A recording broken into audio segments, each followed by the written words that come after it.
최근 경제 뉴스에서는 한국은행이 2월에 기준금리를 내릴지 아닐지에 대한 이야기가 많습니다. 원래는 거의 확실하게 내릴 것처럼 보였지만 환율 문제와 미국의 금리 정책 때문에 상황이 예상과 다르게 흐르고 있습니다. 왜 그런지 쉽게 정리해 보겠습니다. 기준금리는 한국은행이 정하는 가장 기본적인 금리입니다. 은행들이 이 금리를 기준으로 대출 이자율을 결정합니다. 금리가 내려가면 대출 이자율도 낮아져서 사람들이 돈을 빌리기 쉬워집니다. 그러면 기업도 투자하기 좋아지고 소비도 늘어나면서 경제가 활발해지는 효과가 있습니다. 하지만 너무 낮추면 물가가 오를 수 있고 환율에도 영향을 줄 수 있기 때문에 신중하게 결정해야 합니다. 금리가 낮아지면 물가는 왜 오를까요? 금리를 낮추면 대출 이자가 줄어듭니다. 기업들이 쉽게 돈을 빌려서 투자하고 사람들도 대출을 받아 소비를 많이 하게 됩니다. 돈이 많이 돌면 수요는 늘어나는데 공급은 그만큼 빠르게 늘어나지 못합니다. 그러면 물건값이 올라가면서 물가가 상승하게 됩니다.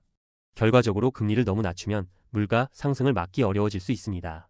그렇다면 금리를 낮추면 환율은 왜 떨어질까요? 한국 금리가 낮아지면 외국 투자자들은 한국보다 금리가 높은 곳에 투자하려고 합니다. 그러면 한국에 있던 외국인 투자자들이 한국에서 돈을 빼서 해외로 이동합니다. 외국인들이 한국에 있던 돈을 달러로 바꾸고 나가면 달러의 수요가 많아지면서 환율이 상승합니다. 쉽게 말해 원화 가치는 낮아지고 달러 가치는 높아지는 것입니다.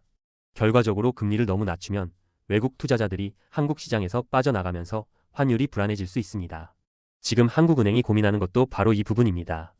경기를 살리려면 금리를 낮춰야 하지만 환율이 불안한 상황에서 금리를 내리면 원화 가치가 더 떨어질 위험이 있습니다. 미국이 금리를 내리지 않는 상황에서 한국만 내리면 외국 투자자들이 빠져나가면서 환율이 더 오를 수도 있습니다.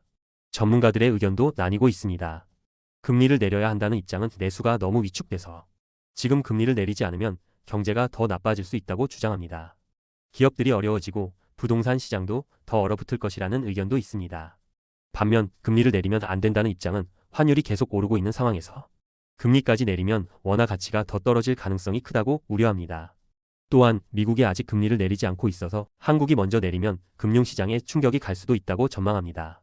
2월 25일 한국은행이 기준금리를 결정하는데 아직 어떻게 될지 확실하지 않습니다. 경제를 살리려면 금리를 내려야 하지만 환율이 문제라 쉽게 내리기 어렵다는 점이 핵심입니다. 떠먹여주는 경제 뉴스 오늘은 여기까지입니다.